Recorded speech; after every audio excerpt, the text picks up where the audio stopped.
നമസ്കാരം. മലയാളം SCERT ചാനലിലേക്ക് സ്വാഗതം. 5ാം ക്ലാസ്സിലെ ഇടുക്കിയുടെ താജ്മഹൽ എന്ന പാഠത്തിൻ്റെ 2ാം ഭാഗം. അഖിലും അമ്മുവും അച്ഛനും അമ്മയുമൊത്ത് ഇടുക്കിയുടെ താജ്മഹൽ കാണാൻ പോയതാണ് നമ്മൾ പഠിച്ചത് അല്ലേ? ഏതാണ് ആ താജ്മഹൽ എന്നും നമ്മൾ കണ്ടു കഴിഞ്ഞു. ഏതായിരുന്നു? അതെ, ഇടുക്കി അണക്കെട്ട് അല്ലേ? ഇടുക്കി അണക്കെട്ടിനെയാണ് ഇടുക്കിയിലെ താജ്മഹൽ എന്ന് പറഞ്ഞുകൊണ്ട് അച്ഛൻ പരിചയപ്പെടുത്തി കൊടുത്തത്. ബാക്കി നോക്കൂ. അമ്മേ, ഇത് ഇടുക്കി അണക്കെട്ടല്ലേ? അമ്മ പുഞ്ചിരി തൂകി. അഖിൽ അങ്ങോട്ട് ഓടാനാഞ്ഞു. രാജൻ അവനെ പിടിച്ചു നിർത്തി. അവർ നടന്ന് അണക്കെട്ടിന് മുകൾ ഭാഗത്തെത്തി. പാറ വെട്ടിയുണ്ടാക്കിയ ഒരു പാതയാണ് അവരെ അവിടേക്ക് നയിച്ചത്. അണക്കെട്ടിൻ്റെ അടുത്തെത്തിയപ്പോഴേക്കും അണക്കെട്ടിൻ്റെ ആ ഭംഗി കണ്ട്, ആ ഗാംഭീര്യം, പ്രൗഢി ഒക്കെ കണ്ടിട്ട് അഖിലിന് നിൽപ്പുറച്ചില്ല. അവൻ അവിടത്തേക്ക് അടുത്തെത്താനായി ഓടാൻ തയ്യാറായി. അപ്പോഴേക്കും അച്ഛൻ പിടിച്ചു നിർത്തി. എന്നിട്ട് കൈ പിടിച്ച് നടക്കാൻ തുടങ്ങി. അവർ നടന്ന് അണക്കെട്ടിൻ്റെ മുകൾ ഭാഗത്തെത്തി. അണക്കെട്ടിൻ്റെ മുകൾ ഭാഗത്തേക്ക് പോകാനായിട്ട് പാറ വെട്ടി ഒതുക്കി ഉണ്ടാക്കിയ ഒരു വഴിയുണ്ടായിരുന്നു. പാറ വെട്ടിയുണ്ടാക്കിയ ഒരു പാതയാണ് അവരെ അവിടേക്ക് നയിച്ചത്. പാറയിൽ നിന്ന് ഉറവ വെള്ളം ഒഴുകുന്നുണ്ട്.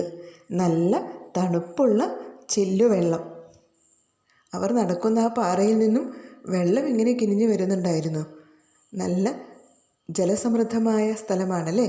നമ്മുടെ നാട്ടിൽ മഴക്കാലത്തൊക്കെ പാറകളുടെ ഇടയിൽ നിന്നും മലഞ്ചെരുവിൽ നിന്നുമൊക്കെ, ചെറിയ കുന്നുകളുടെയൊക്കെ ചെരുവിൽ നിന്നൊക്കെ ഉറവ വെള്ളം വരുന്നത് കാണാറില്ലേ? ഇടയിൽ കൂടി നല്ല തണുത്ത ശുദ്ധമായ ഒട്ടും മലിനമാകാത്ത വെള്ളം, അതാണ് ഉറവ. നല്ല തണുപ്പുള്ള ചില്ലുവെള്ളം. ചില്ലെന്ന് പറഞ്ഞാൽ നല്ല സ്ഫടികം പോലുള്ള ഒട്ടും മാലിന്യം കലരാത്ത വെള്ളമാണ്. വിസ്മയിപ്പിക്കുന്ന കാഴ്ചയായിരുന്നു അത്. 2 കരിമ്പാറ മലകൾക്കിടയിൽ നദിയെ തടഞ്ഞു നിർത്തുന്ന വമ്പൻ ഭിത്തി. അപ്പോൾ ആ അണക്കെട്ട് അവരെ അത്ഭുതപ്പെടുത്തി. ആ കാഴ്ച. 2 മലകൾക്കിടയിലാണ് ആ അണക്കെട്ട് നിർമ്മിച്ചിരിക്കുന്നത്. 2 മലകളെയും ബന്ധിപ്പിക്കുന്ന രീതിയിലാണ് അണക്കെട്ട് നിർമ്മിച്ചിരിക്കുന്നത്. ശാപം മൂലം കരിമ്പാറ മലകളായി ഉറഞ്ഞുപോയ ആദിമനിവാസികളായ കുറത്തിയും കുറവനും ആണത്രേ അത്. ആ മലകൾ കുറവൻ മലയും കുറത്തി മലയുമാണത്രേ. അതിനെ 2നെയുമാണ് ബന്ധിപ്പിച്ച് അണക്കെട്ട് നിർമ്മിച്ചിരിക്കുന്നത്. ആദിമനിവാസികളായ കുറവനെയും കുറത്തിയെയും ആരാണ് ശപിച്ചത്? നിങ്ങൾക്കറിയോ? അതൊരു കഥയാണ്. കുറവനും കുറത്തിയും ദമ്പതിമാരായിരുന്നു, ഭാര്യാഭർത്താക്കന്മാരായിരുന്നു. ഒരിക്കൽ അവർ പെരിയാറിൻ്റെ കരയിൽ വിശ്രമിക്കുകയായിരുന്നു. ജ്വലിക്കുന്ന സൗന്ദര്യമുള്ള 2 സ്ത്രീ പുരുഷന്മാർ പെരിയാറിൽ നീരാടുന്ന അത്ഭുതകരമായ ഒരു കാഴ്ച അവർ അവിടെ ഇരുന്ന് കാണുകയാണ്. അവർ അവിടെ നീന്തി തുടിച്ച് കളിക്കുകയാണ് പെരിയാറ്റിൽ. സ്വർഗവാസികളായ ദേവദമ്പതിമാരായിരുന്നു അത്. നദിയിൽ നീന്തി രസിച്ചു കളിക്കുന്ന സുന്ദരരൂപികൾ കരയിലിരിക്കുന്ന കുറവനെയും കുറത്തിയെയും കാണുന്നു. തങ്ങളുടെ രഹസ്യ നീരാട്ട് കണ്ടുനിന്ന ആ ദമ്പതിമാരെ കണ്ട് ദേവദമ്പതിമാർക്ക് ദേഷ്യം വരികയും അവരെ ശപിക്കുകയും ചെയ്യുന്നു. തങ്ങൾ അറിയാതെ തങ്ങളെ നോക്കി നിന്ന രണ്ടുപേരും കരിമ്പാറ മലകളായി പരസ്പരം അകന്നിരിക്കാൻ ഇടവരട്ടെ എന്നാണ് ശപിച്ചത്. അങ്ങനെയാണ് ആദിമനിവാസികളായ കുറവനും കുറത്തിയും മലകളായി മാറിയത്. ശാപമേറ്റപ്പോൾ കുറവനും കുറത്തിയും തങ്ങൾ അറിയാതെ ചെയ്തു പോയ തെറ്റിന് മാപ്പപേക്ഷിക്കുന്നു.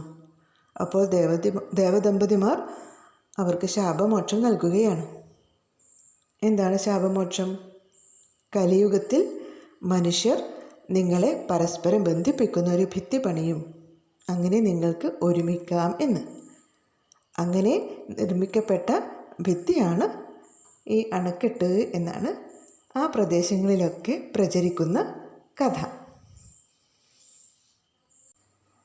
അഖിൽ ഒന്ന് കൂക്കി വിളിച്ചു. അപ്പോൾ അകലെ നിന്ന് മറുകൂക്ക് കേട്ടു. കുറവനും കുറത്തിയുമായിരിക്കും മറുകൂക്കിട്ടത്. അഖിലിന് അതോർത്തപ്പോൾ ചിരി വന്നു. ആരാണ് മറുകൂക്കിട്ടത്? മറുപടിയായി കൂക്കിയത് ആരാണ്? ആരുമല്ല അല്ലേ, അത് മാറ്റൊലിയാണ്. ആ ശബ്ദത്തിൻ്റെ പ്രതിധ്വനിയാണ് അല്ലേ. അമ്മുവും ഒരു കുഞ്ഞി കൂവൽ കൂവി. അണക്കെട്ടിൻ്റെ ഒരു വശം മുഴുവൻ നിറഞ്ഞു കിടക്കുകയാണ് നീലജലം. അണക്കെട്ടിൻ്റെ ഒരു ഭാഗം മുഴുവൻ നീല നിറത്തിലിങ്ങനെ വെള്ളം ഇങ്ങനെ കെട്ടിക്കിടക്കുന്നു. ആകാശത്തിൻ്റെ ആ നീല നിറം വെള്ളത്തിൽ നിറയെ പ്രതിഫലിക്കുന്നുണ്ട്. അകലെ മാനത്തെ നോക്കിക്കിടക്കുന്ന പച്ചമലകൾ, അതിൻ്റെ കുറച്ച് ദൂരത്തായി, അണക്കെട്ടിൻ്റെ കുറച്ചപ്പുറത്തായി ആകാശമുട്ടി നിൽക്കുന്ന മലകൾ, മുന്നിലായി വളഞ്ഞു കിടക്കുന്ന അണക്കെട്ടിൻ്റെ ചായം പൂശിയ ഭിത്തി, രണ്ട് മലകളെയും ബന്ധിപ്പിച്ചുണ്ടാക്കിയ ഭിത്തി, ചായം പൂശിയ പെയിൻ്റടിച്ച ഭിത്തി അവിടെ കാണാം. അതിന് ഒരു റോഡിനേക്കാൾ വീതിയുണ്ട്. റോഡിനേക്കാൾ വീതിയിലാണ് അത് നിർമ്മിച്ചിട്ടുള്ളത്. ഇത്രയും വെള്ളത്തെ തടഞ്ഞു നിർത്തേണ്ടതാണല്ലോ. നടന്നിട്ടും തീരാത്ത നീളമായിരുന്നു റാ പോലെ കിടന്ന അണക്കെട്ടിൻ്റെ ഭിത്തിക്ക്. റാ പോലെ അല്ലേ, കമാനാകൃതിയിലാണ് ആർച്ച് ഡാം ഉള്ളത്, ഇടുക്കി ഡാം ഉള്ളത്. അതുകൊണ്ടാണ് ആർച്ച് ഡാം എന്ന് പറയുന്നത്. റാ പോലെ വളഞ്ഞിട്ടുള്ളതാണ് അതിൻ്റെ ഭിത്തി. അഖിലിനും അമ്മുവിനും ഒരുപാട് സന്തോഷമായി. ഏറെ നേരത്തിന് ശേഷം ബസ് ഇറങ്ങിയ സ്ഥലത്തിനടുത്ത് അവർ തിരിച്ചെത്തി. കണ്ടുകഴിഞ്ഞില്ല, ഇനിയാണ് നമ്മൾ ശരിക്കും അണക്കെട്ടിനെ അറിയാൻ പോകുന്നത്. വരൂ. ഇതൊന്നല്ല, നമ്മെ വിസ്മയിപ്പിക്കാൻ വേറെയുമുണ്ട് കാര്യങ്ങൾ, നമുക്ക് കാണാം എന്ന് പറഞ്ഞ് അച്ഛൻ മക്കളെയും കൂട്ടി പോവുകയാണ്, ഭാര്യയും മക്കളെയും കൂട്ടി പോവുകയാണ്. കുട്ടികൾ രാജൻ്റെ പിന്നാലെ ഉത്സാഹത്തിൽ നടന്നു. തീരെ പ്രതീക്ഷിക്കാത്ത ഒരിടത്തേക്കായിരുന്നു രാജൻ അവരെ നയിച്ചത്. അത് കുറവൻ മലയുടെയും കുറത്തി മലയുടെയും ഇടയ്ക്കുള്ള അണക്കെട്ടിൻ്റെ ചുവടുഭാഗമായിരുന്നു. മുകൾ ഭാഗമാണ് ഇപ്പോൾ ആദ്യം കണ്ടത്. പിന്നീട് അവർ പോയത് മലയുടെ ഇടയ്ക്കായി നിർമ്മിച്ച ആ ഭിത്തിയുടെ ചുവട്ടിലാണ്. മലയുടെ താഴ്വാരത്തിൽ, കുറവൻ മലയുടെയും കുറത്തി മലയുടെയും താഴെ ആ ഭിത്തി നിർമ്മിച്ച ആ തറനിരപ്പിനടുത്തേക്കാണ് പോയത്. രാജൻ ഭാര്യയെയും മക്കളെയും കൂട്ടി അങ്ങോട്ട് നടന്നു. അടുത്തെത്തും തോറും അണക്കെട്ടും ഇരുവശത്തുമുള്ള മലകളും വലുതായി വരുന്നതായി അഖിലിനും അമ്മുവിനും തോന്നി. അടുത്തെത്തുമ്പോഴാണല്ലോ അതിൻ്റെ ഉയരം നമുക്ക് മനസ്സിലാവുക. അപ്പോൾ അത് ഉയരം കൂടിക്കൂടി വരുന്നതായിട്ട് തോന്നുകയാണ് കുട്ടികൾക്ക്. അച്ഛാ, അങ്ങോട്ടിനി പോകണോ? ഇങ്ങനെ ഉയരം കൂടി രണ്ട് മലകളും പിന്നെ ആ ഭീമാകാരമായ റാ ഷേപ്പിലുള്ള ഭിത്തിയുമൊക്കെ കണ്ടപ്പോൾ അമ്മുവിന് ചെറിയൊരു ഭയമായി. ഇനി അങ്ങോട്ട് പോകണോ എന്നായി അവൾ. രാജൻ അമ്മുവിൻ്റെ കൈ പിടിച്ചു. അപ്പോൾ അവൾക്ക് ധൈര്യം വന്നു. അച്ഛൻ്റെ കൈ പിടിച്ചപ്പോൾ പേടിയൊക്കെ അങ്ങ് മാറി. അഖിലിന് പേടിയുണ്ടായിരുന്നില്ല, മറിച്ച് വല്ലാത്ത ആവേശമുണ്ടായിരുന്നു താനും. അവനടുത്തെത്താൻ വേണ്ടിയിട്ട്, അതിനെ തൊടാൻ വേണ്ടിയിട്ടുള്ള ആവേശമായിരുന്നു. അണക്കെട്ട് കെട്ടിപ്പൊക്കിയിരിക്കുന്ന മലകൾക്കിടയിലെ താഴ്വാരത്തിലേക്ക് അവരെത്തി. അപ്പം മലയുടെ താഴ്വാരത്തിലെത്തി. ഒരു വല്ലാത്ത തണുപ്പുണ്ടായിരുന്നു അവിടെ. വർഷങ്ങളായി കിടക്കുന്ന വെള്ളം അല്ലേ, മരങ്ങൾ നിറഞ്ഞു നിൽക്കുന്ന കുന്നുകൾ, അപ്പോൾ അതൊക്കെ ആകുമ്പോൾ നല്ലൊരു തണുപ്പുണ്ടായിരുന്നു അവിടെ. കുറവൻമലയും കുറത്തിമലയും കാത്തുവയ്ക്കുന്ന അണക്കെട്ടിൻ്റെ യഥാർത്ഥ സൗന്ദര്യം അവരറിഞ്ഞത് താഴെ അണക്കെട്ടിനോട് ചേർന്ന് നിന്നപ്പോഴാണ്. അപ്പോൾ ആ താഴ്വാരത്തിലാണ് അണക്കെട്ടിൻ്റെ സൗന്ദര്യം മുഴുവൻ കാണാൻ പറ്റിയത്. മുകളിൽ നിന്ന് കാണുന്നതിനേക്കാൾ ഭംഗി, അതിന് സൗന്ദര്യം ഏറ്റവും കൂടുതൽ കാണാൻ പറ്റുന്നത് ആ താഴ്വാരത്തെത്തിയപ്പോഴാണ്. അതിനെക്കുറിച്ച് വിശദീകരിക്കുന്നത് നോക്കിക്കോളൂ. ഇവിടെ കാണുന്ന ചിത്രം അവർ താഴ്വാരത്തിൽ നിൽക്കുന്നതാണല്ലേ. എന്തൊരു ഉയരം! കുറവൻമലയും കുറത്തിമലയും കാണുന്നുണ്ടല്ലേ ചിത്രത്തിൽ, ഭിത്തിയും കാണുന്നുണ്ട്. എത്ര മനുഷ്യന്മാർ പണിയെടുത്തിട്ടുണ്ടാവും ഇത് കെട്ടിപ്പൊക്കാൻ. ശരിക്കും അത്ഭുതം തന്നെ. വി ആകൃതിയിൽ മുകളിലേക്ക് വളരുന്ന അണക്കെട്ടിൻ്റെ ഏറ്റവും ചുവട്ടിലായി സിമൻ്റ് ബെഞ്ചുകൾ ക്രമീകരിച്ചിരുന്നു. ചെറിയൊരു ജലാശയം അവരവിടെ കണ്ടു. അവർ ചെന്ന് അണക്കെട്ടിൻ്റെ ഭിത്തിയിൽ തൊട്ടു. അതോടെ ഉള്ളിൽ അവശേഷിച്ചിരുന്ന ഭീതിയും മാഞ്ഞുപോയി. അണക്കെട്ട് അവർ 4 പേരെയും ചേർത്ത് പിടിക്കുന്നത് പോലെ രാജനും മക്കൾക്കും തോന്നി. ദൂരെ നിന്ന് കാണുമ്പോഴല്ല, അടുത്തെത്തിയപ്പോഴേക്കും എല്ലാ പേടിയും പോയി. ഒന്ന് തൊടുക കൂടി ചെയ്തപ്പോൾ പേടി നിശേഷം മാറി. ഇപ്പോൾ അണക്കെട്ടും മലകളും ഒക്കെ തങ്ങളെ ചേർത്ത് പിടിക്കുന്നതായിട്ട് അവർക്ക് തോന്നുകയാണ്. ഇനി മുകളിലേക്ക് നോക്കൂ. അണക്കെട്ടിൻ്റെ ഭിത്തിയിൽ പുറം ചാരി നിന്ന ശേഷം രാജൻ എല്ലാവരോടുമായി പറഞ്ഞു. അയാൾ ആദ്യം മുകളിലേക്ക് തലപൊക്കി നോക്കി.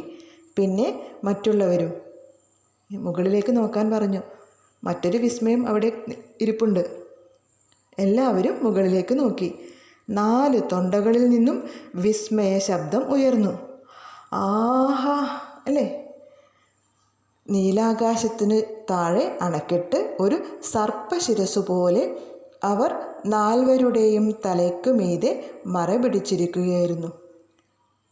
അപ്പോൾ അണക്കെട്ട് സർപ്പത്തിൻ്റെ തല പോലെ അല്ലേ, പാമ്പിൻ്റെ ശിരസ്സു പോലെ, ഒരു കുട എന്നതുപോലെ ഇവരുടെ മുകളിൽ ഇങ്ങനെ മറ പിടിച്ചു നിൽക്കുന്നത് പോലെ തോന്നി.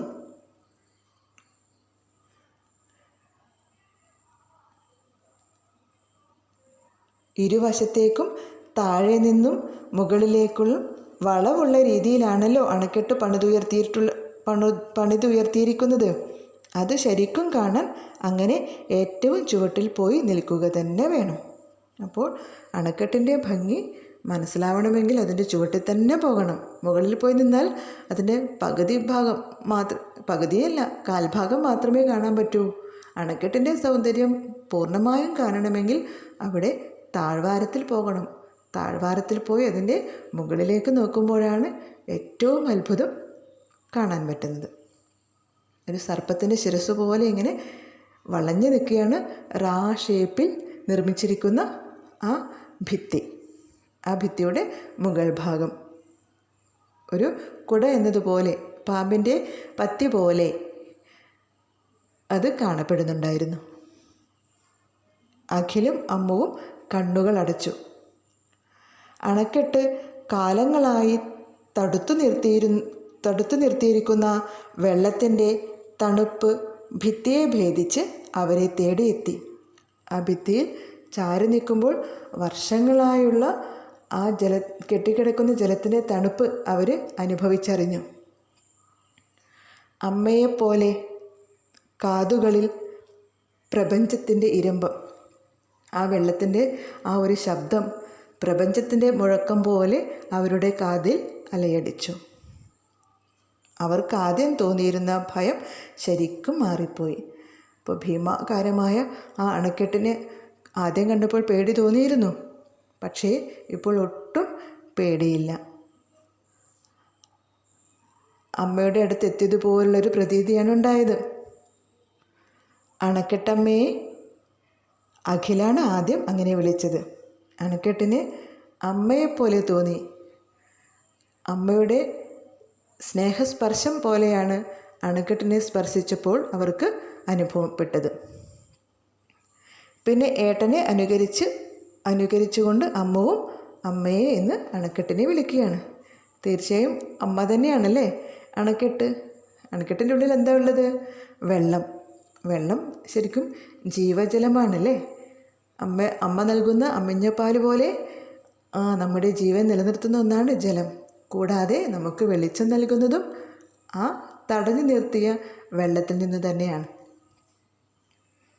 ഇതാണ് നമ്മുടെ നാട്ടിലെ, രാജൻ പറയാൻ തുടങ്ങി. എന്താണ്? ഇതാണ് നമ്മുടെ നാട്ടിലെ താജ്മഹൽ. കുട്ടികൾ പൂരിപ്പിച്ചു. രാജനും ഭാര്യയും ചിരിച്ചു. അങ്ങ് ആഗ്രയിലുള്ള താജ്മഹൽ കാണിച്ചു കൊടുക്കാൻ പറ്റിയില്ലെങ്കിലും നമ്മുടെ തൊട്ടടുത്ത് ഇത്രയും വലിയൊരു വിസ്മയം ഉള്ളത് കുട്ടികൾക്ക് കാണിച്ചു കൊടുക്കാൻ പറ്റിയല്ലോ എന്നുള്ള ചാരിതാർത്ഥ്യത്തിലായിരുന്നു ആ അച്ഛൻ. കഥ നിങ്ങൾക്കും ഇഷ്ടമായോ? ഇടുക്കി അണക്കെട്ട് കാണാത്തവർക്ക് അവിടെ പോയതുപോലെ അത് കണ്ടതുപോലുള്ള അനുഭവം ഉണ്ടായില്ലേ? ഉണ്ടായല്ലേ? എനിക്ക് ഏതായാലും ഉണ്ടായി. ഞാൻ കണ്ടിട്ടില്ലായിരുന്നു. അപ്പോൾ ഇത് വായിച്ചപ്പോൾ ആ അണക്കെട്ട് തൊട്ടടുത്ത് കണ്ടതുപോലെ, അതിൻ്റെ തണുപ്പ് അനുഭവിച്ചതുപോലെ തോന്നി. കഥ എഴുതിയ ആൾ ആരാണ്? സുസ്മേഷ് ചന്ദ്രോത്ത് അല്ലേ? ഇനി നമുക്ക് പഠന പ്രവർത്തനങ്ങൾ നോക്കാം. പാഠം വായിക്കലാണ് ആദ്യത്തെ പ്രവർത്തനം. എല്ലാവരും പാഠം ഉറക്കെ വായിക്കുക. അടുത്തത് യാത്രാനുഭവമാണ്. യാത്രകൾ നമ്മുടെ ജീവിതത്തിൻ്റെ ഭാഗമാണ്. നിങ്ങൾ നടത്തിയ ഒരു യാത്രയുടെ ഒരുക്കങ്ങളും അനുഭവങ്ങളും കൂട്ടുകാരുമായി പങ്കുവയ്ക്കൂ. നിങ്ങൾ നടത്തിയ ഒരു യാത്രാനുഭവം പറയാം. എന്തൊക്കെ ഒരുക്കങ്ങളാണ് പോകുമ്പോൾ നടത്തിയത്, എവിടെയാണ് പോയത് എന്നൊക്കെ പറയാം. ഇത് ഒരു കുട്ടി എഴുതിയ യാത്രാനുഭവമാണ്. എൻ്റെ ബേക്കൽ യാത്ര. കഴിഞ്ഞ ശനിയാഴ്ച ഞാനും എൻ്റെ അച്ഛനും അമ്മയും ബേക്കലിലേക്കൊരു യാത്ര പോയി. തൃക്കണ്ണാട് പോയി മുത്തശ്ശിയുടെ ബലിതർപ്പണം നടത്തിയ ശേഷമാണ് ബേക്കലിലേക്ക് പോയത്. തലേ ദിവസം രാത്രി തന്നെ പോകാനുള്ള ഒരുക്കങ്ങളെല്ലാം നടത്തിയിരുന്നു. അതിരാവിലെ പോയാൽ മാത്രമേ അമ്പലത്തിൽ പോയതിനു ശേഷം ബേക്കലിലേക്കും പോകാൻ കഴിയൂ എന്ന് അച്ഛൻ പറഞ്ഞിരുന്നു. അതിനാൽ 4:30 തന്നെ എല്ലാവരും ഉണർന്നു. കുളിയൊക്കെ കഴിഞ്ഞ് റെഡിയായി വരുമ്പോഴേക്കും പോകാനുള്ള ട്രാവലർ എത്തിക്കഴിഞ്ഞിരുന്നു. ഞങ്ങളുടെ കൂടെ ചില ബന്ധുക്കൾ കൂടി ഉണ്ടായിരുന്നു. ഞാൻ വലിയ ആവേശത്തിലായിരുന്നു. രാവിലെ ആയതിനാൽ ചെറിയ തണുപ്പുണ്ടായിരുന്നെങ്കിലും ട്രാവലിൽ കയറി ഡോറിനരികിൽ തന്നെ ഞാൻ സ്ഥാനം പിടിച്ചു. 5 മണിക്ക് ഞങ്ങൾ പുറപ്പെട്ടു. രാവിലെ ആയതിനാൽ പുറത്ത് അല്പം മഞ്ഞുണ്ടായിരുന്നു. മഞ്ഞിൽ പുതഞ്ഞ പ്രഭാതത്തിൻ്റെ സൗന്ദര്യം ആസ്വദിച്ചുകൊണ്ട് ഞങ്ങൾ യാത്ര തുടങ്ങി. 3 മണിക്കൂർ നേരത്തെ യാത്രയ്ക്ക് ശേഷം ഞങ്ങൾ തൃക്കണ്ണാട് എത്തി. അമ്പലത്തിൽ കയറി തൊഴുത് ബലിതർപ്പണത്തിനുള്ള ചീട്ട് മുറിച്ച് അച്ഛൻ കുളിക്കാൻ അമ്പലത്തിൻ്റെ പിറകിലുള്ള ക്ഷേത്രക്കുളത്തിന് അരികിലേക്ക് പോയി. കുളിച്ചു വന്ന അച്ഛൻ ബലിതർപ്പണത്തിൻ്റെ ചടങ്ങുകൾ നടത്തുമ്പോൾ ഞാൻ കടൽ കാഴ്ചകൾ കാണുകയായിരുന്നു. തിരമാലകൾ ബലിതർപ്പണത്തിൻ്റെ ഭാഗമായി കടലിൽ ഒഴുക്കിയ വാഴയിലക്കീറുകൾ കരയിലേക്ക് തന്നെ തിരിച്ചു കൊണ്ടുവരുന്നുണ്ടായിരുന്നു. കടൽക്കരയിൽ ധാരാളം ആളുകൾ ഉണ്ടായിരുന്നു. ഓരോരുത്തരും അവരവരുടെ പ്രിയപ്പെട്ടവർക്ക് ബലിച്ചോറ് നൽകുന്ന തിരക്കിലായിരുന്നു. അച്ഛൻ ചടങ്ങുകൾ കഴിച്ച് തിരിച്ചു വരുന്നതും കാത്ത് ഞാൻ അക്ഷമയോടെ കടൽക്കരയിൽ നിന്നു. അച്ഛൻ ചടങ്ങുകൾ തീർത്ത് വന്ന ഉടനെ അമ്പലക്കുളത്തിൽ പോയി കുളിച്ച് ഈറൻ മാറ്റി വീണ്ടും ഒന്ന് തൊഴുത് വലം വെച്ച് ഞങ്ങൾ ബേക്കലിലേക്ക് യാത്രയായി. യാത്രാമധ്യേ ഒരു ചെറിയ ഹോട്ടലിൽ കയറി പ്രഭാത ഭക്ഷണം കഴിച്ചു. അതിനുശേഷം ബേക്കൽ കോട്ട കാണാനായി പുറപ്പെട്ടു. 1/2 മണിക്കൂർ യാത്രയ്ക്ക് ശേഷം ബേക്കൽ കോട്ടയിൽ എത്തി. അപ്പോഴേക്കും നല്ല വെയിലായി തുടങ്ങിയിരുന്നു.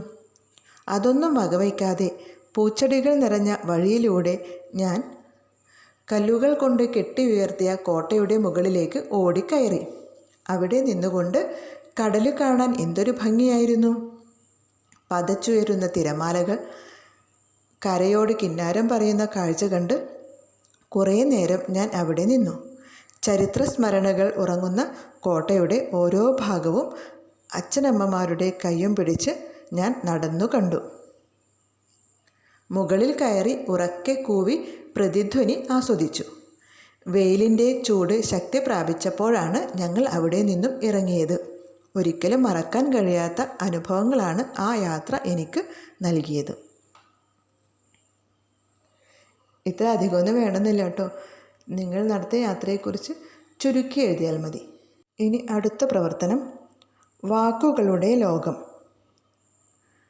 പ്രകൃതി സൗന്ദര്യം. പ്രകൃതിയുടെ സൗന്ദര്യം. കച്ചവടക്കാരുടെ സംഘം. കച്ചവട സംഘം. പദങ്ങൾ പിരിയുമ്പോഴും കൂടിച്ചേരുമ്പോഴുമുള്ള മാറ്റങ്ങൾ കണ്ടില്ലേ? എന്താണ് മാറ്റം? ആദ്യത്തേത് പ്രകൃതി സൗന്ദര്യം, പ്രകൃതിയുടെ സൗന്ദര്യം. പ്രകൃതി സൗന്ദര്യം എന്നുള്ളത് ഒറ്റ വാക്കാണല്ലേ? പ്രകൃതി സൗന്ദര്യം 2 വാക്കുകൾ ഒന്നിച്ചാണ് ഉപയോഗിച്ചിട്ടുള്ളത്. സമസ്ത പദം എന്ന് പറയും അല്ലേ? നമ്മൾ ഒറ്റപ്പദം. പ്രകൃതി സൗന്ദര്യം, പ്രകൃതി സൗന്ദര്യം. അതിനെ ഘടകപദങ്ങളാക്കിയതാണ്, വിഗ്രഹപദങ്ങളാക്കിയതാണ് പ്രകൃതിയുടെ സൗന്ദര്യം അല്ലേ? അതിന് വിശദീകരിച്ച് പറഞ്ഞിരിക്കുകയാണ്. പ്രകൃതി സൗന്ദര്യം എന്ന വാക്കിനെ വിശദീകരിച്ച് പറഞ്ഞിരിക്കുകയാണ് പ്രകൃതിയുടെ സൗന്ദര്യം എന്ന്. അടുത്തത് എങ്ങനെയാണ്? കച്ചവടക്കാരുടെ സംഘം. വിശദീകരിച്ച് പറഞ്ഞതിനെ ഒറ്റപ്പദമാക്കുകയാണ് കച്ചവട സംഘം എന്നിടത്ത്. എങ്ങനെ എഴുതുന്നതാണ് കൂടുതൽ ഭംഗിയുള്ളത്? ഒറ്റപ്പദമാക്കുന്നതാണല്ലേ? വിഭജിച്ചെഴുതുന്നതിനേക്കാൾ ഒറ്റപ്പദമാക്കി എഴുതുമ്പോഴാണ് ഭംഗി കൂടുന്നത്. പറയാൻ എളുപ്പമാണ്, എഴുതാനും എളുപ്പമാണ്. കൂടുതൽ ഉദാഹരണങ്ങൾ. ഇവിടെ 3-ാമത്തേത്, സർപ്പശിരസ്, സർപ്പത്തിൻ്റെ ശിരസ്. വേനലവധി, വേനലിലെ അവധി. വിനോദയാത്ര, വിനോദത്തിന് വേണ്ടിയുള്ള യാത്ര. ഇനി അടുത്ത പ്രവർത്തനം, പുഴകൾ, മലകൾ, പൂവനങ്ങൾ. ചുറ്റും ധാരാളം പച്ചമലകൾ തലപൊക്കിയ താഴ്വാരമാണ് ആ പ്രദേശം. ഇതുപോലെ വാക്കുകൾ കൊണ്ട് വരച്ചിട്ട കാഴ്ചകൾ ഈ പാഠഭാഗത്തിലുടനീളമുണ്ട്. അവ കണ്ടെത്തി ഉറക്കെ വായിക്കൂ. സ്കൂൾ പരിസരത്തും വീടിനടുത്തുമുള്ള ചില കാഴ്ചകളെ ഇങ്ങനെ എഴുതാൻ ശ്രമിക്കൂ. വാക്കുകൾ കൊണ്ട് വരച്ച ചിത്രം അല്ലേ? അത് വായിക്കുമ്പോൾ തന്നെ ഒരു ചിത്രം എന്നതുപോലെ ആ ദൃശ്യം നമ്മുടെ ഉള്ളിൽ പതിയുന്നു. പച്ചമലകൾ തലപൊക്കിയ താഴ്വാരം. അപ്പോൾ ഉയരമുള്ള മലകൾ നിറഞ്ഞ പ്രദേശം, അതിൻ്റെ താഴ്വാരത്തിലുള്ള ഭംഗിയുള്ള ഒരു നാട്. അതിൻ്റെ ഒരു മനോഹരമായ ചിത്രം നമ്മുടെ മനസ്സിൽ പതിയും. മലകളുടെ കീഴെയുള്ള സ്ഥലം. അതുപോലുള്ള മറ്റ് പ്രയോഗങ്ങൾ, ചുറ്റും ധാരാളം പച്ചമലകൾ തലപൊക്കിയ താഴ്വാരമാണ് ആ പ്രദേശം. നീലാകാശത്തിന് താഴെ അണക്കെട്ട് ഒരു സർപ്പശിരസ്സു പോലെ അവർ 4 തലയ്ക്കുമീതെ മറപിടിച്ചിരിക്കുകയായിരുന്നു. ഇടുക്കി അണക്കെട്ട് ആകാശത്തേക്ക് തല ഉയർത്തി നിൽക്കുകയായിരുന്നു. ഉയരമുള്ള ആകാശമുട്ടി നിൽക്കുന്ന ഇടുക്കി അണക്കെട്ടിൻ്റെ ചിത്രം മനസ്സിൽ പതിയും. അടുത്തതോ, 2 കരിമ്പാറ മലകൾക്കിടയിൽ നദിയെ തടഞ്ഞു നിർത്തുന്ന വമ്പൻ ഭിത്തി. മലകൾക്കിടയിലുള്ള അണക്കെട്ടിൻ്റെ ചിത്രം. ഇനി അടുത്ത പ്രവർത്തനം എന്താണ്? പേരും പ്രവൃത്തിയും. രാജൻ വളരെ നേരം ആലോചിച്ചു. ആ വാക്യത്തിൽ, ആ സെൻറ്റൻസിൽ ഏതാണ് പേരിനെ സൂചിപ്പിക്കുന്ന പദം ഏതാണ്? രാജൻ അല്ലേ? പ്രവൃത്തി ഏതാ? ആലോചിച്ചു എന്നതാണ് അല്ലേ? വളരെ നേരം എന്നുള്ളത് സമയത്തെ സൂചിപ്പിക്കുന്നു. നേരം സമയമാണ്, ആ സമയത്തെ വിശേഷിപ്പിക്കുന്നതാണ് വളരെ എന്നുള്ളത്. അത് പ്രവൃത്തിയല്ല, നാമവുമല്ല, പേരുമല്ല. പേര് രാജൻ, ആലോചിച്ചു എന്നുള്ളത് പ്രവൃത്തി. അടുത്തത്, വേനലവധിക്ക് വിദ്യാലയം അടയ്ക്കും. അതിലെ നാമപദം വിദ്യാലയമാണ്. അടയ്ക്കും എന്നുള്ളതാണ് പ്രവൃത്തി. വേനലവധി ഒരു കാലയളവ്, ഒരു സമയത്തെ സൂചിപ്പിക്കുന്നതാണ്. അമ്മ പുഞ്ചിരി തൂകുന്നു. അമ്മ നാമം, പേര്. പുഞ്ചിരി തൂകുന്നു എന്നുള്ളത് പ്രവൃത്തി അല്ലേ, ക്രിയ. പേര്, പേരിനെ സൂചിപ്പിക്കുന്ന വ്യാകരണ പദമാണ് നാമം. വ്യാകരണപരമായി പേരിന് പറയുന്ന പേര് നാമം. ഒരാളുടെയോ വസ്തുവിൻ്റെയോ സ്ഥലത്തിൻ്റെയോ അല്ലെ സാധനങ്ങളുടെയൊക്കെ പേരിനെ സൂചിപ്പിക്കുന്ന പദമാണ് നാമം. പ്രവൃത്തി, ക്രിയ. നമുക്ക് നോക്കാം ഉദാഹരണം. നാമം, ക്രിയ. രാജൻ വളരെ നേരം ആലോചിച്ചു. രാജൻ നാമം, ആലോചിച്ചു ക്രിയ. വേനലവധിക്ക് വിദ്യാലയം അടയ്ക്കും. വിദ്യാലയം നാമം, അടയ്ക്കും ക്രിയ. അമ്മ പുഞ്ചിരി തൂകുന്നു. അമ്മ നാമം, പുഞ്ചിരി തൂകുന്നു ക്രിയ. ഇനി ഇവിടെ പദസൂര്യൻ പൂർത്തിയാക്കാനാണ് പേരിനെ സൂചിപ്പിക്കുന്ന പദങ്ങൾ പാഠഭാഗത്തു നിന്ന് കണ്ടെത്തി എഴുതാൻ പ്രവൃത്തിയെ സൂചിപ്പിക്കുന്ന പദങ്ങളും. കുറേയേറെ പദങ്ങളുണ്ടല്ലേ, പ്രവൃത്തിയെ സൂചിപ്പിക്കുന്നതും നാമങ്ങളെ സൂചിപ്പിക്കുന്നതും. പേര്: അമ്മ, അഖിൽ, മുതിരപ്പുഴ, ഇടുക്കി, തെങ്ങ്, അമ്മു, വെള്ളത്തൂവൽ ഒക്കെ പേരിനെ സൂചിപ്പിക്കുന്നതാണ്. പ്രവൃത്തി: ചോദിച്ചു, പറഞ്ഞു, സമ്പാദിച്ചു, ഓടിയോടിപ്പോയി, പോകുന്നു, വിളിച്ചു, ചിരിച്ചു. അപ്പോൾ ഇതൊക്കെ അവിടെ എഴുതി ചേർക്കാം. അടുത്തത് മുറ്റത്തെ മുല്ലയ്ക്ക് മണമില്ല. ഈ ചൊല്ലിൻ്റെ ആശയം എന്താണ്? നമ്മൾ ഏറ്റവും അടുത്തുള്ളതിനൊന്നും നമ്മൾ വലിയ പ്രാധാന്യം കൊടുക്കില്ല എന്ന് അല്ലേ. നമ്മുടെ പാഠഭാഗത്തിൽ തന്നെ താജ്മഹൽ പോലെ ഭംഗിയുള്ളൊരു നിർമ്മിതിയാണ് പരിചയപ്പെട്ടത് അല്ലേ. പക്ഷേ അതിന് പ്രാധാന്യം കൊടുക്കാതെ, അത് കാണണമെന്ന് ആഗ്രഹിക്കാതെ ദൂരെയുള്ള താജ്മഹൽ കാണാൻ ആഗ്രഹിക്കുന്നൊരു കുട്ടി. അടുത്തുള്ളതിനൊന്നും നമ്മൾ ഏറ്റവും അടുപ്പം നമുക്ക് എളുപ്പത്തിൽ കിട്ടുന്ന സാധനങ്ങൾക്ക് വലിയ വില കൽപ്പിക്കാത്ത മനുഷ്യ സ്വഭാവത്തെയാണ് ഈ പഴഞ്ചൊല്ലിലൂടെ സൂചിപ്പിക്കുന്നത്.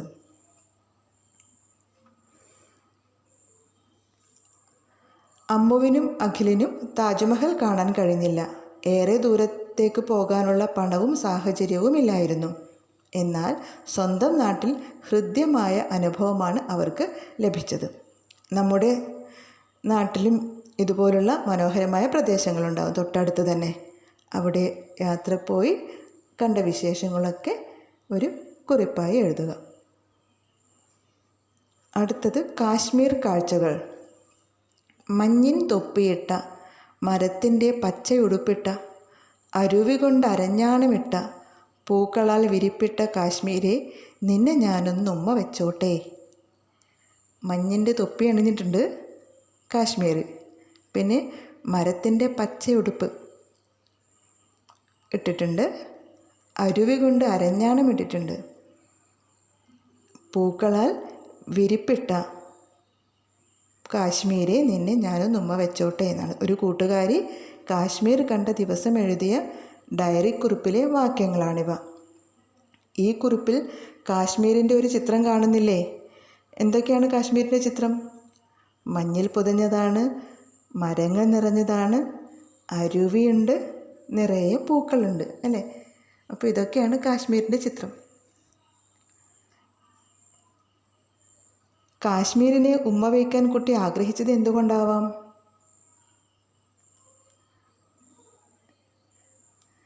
കാശ്മീരിനെ ഉമ്മ വയ്ക്കാൻ കുട്ടി ആഗ്രഹിച്ചത് എന്തുകൊണ്ടാവാം?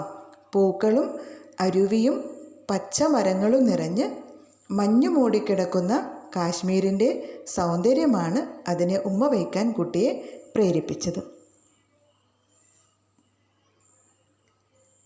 കൂടുതൽ പ്രവർത്തനങ്ങൾ: അർത്ഥം, അവധി, ഒഴിവ്, സാധു, പാവപ്പെട്ട, മോഹം, ആഗ്രഹം, വിസ്മയം, അത്ഭുതം, ഭിത്തി, ചുവര്, പാത, വഴി, ഉറഞ്ഞു പോവുക, ഉറച്ചു കട്ടിയാവുക, ആദിമം, ആദ്യത്തെ, ഇരമ്പം, മുഴക്കം, ഭീതി, ഭയം.